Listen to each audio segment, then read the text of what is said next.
हम मीनू झा प्रणाम करै छी समस्त मिथिलावासी के। आइ हम एकटा विवाह गीत लऽ के उपस्थित छी, बेटी के कुमारी गीत। कोशिश करै छी नीक लागे अहाँ सबके। नीक लागत तऽ लाइक जरूर करब। धन्यवाद। जय मिथिला, जय मैथिली।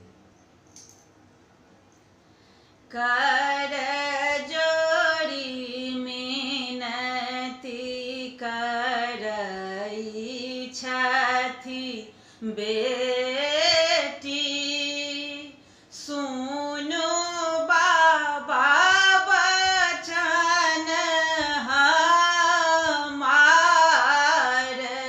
यो। सुनु बाबा बचन हमार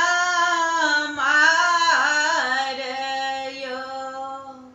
चोर चंडाल बाबा हाथ ने धरायब,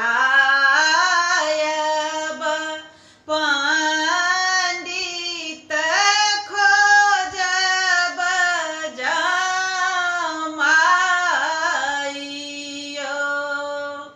पंडित खोजब जमाइयो।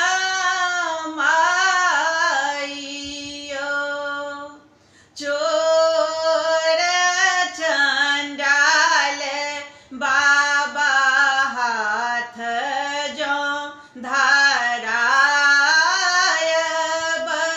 मारत में बिनु अपराध यो। मारत में बिनु अपराध यो।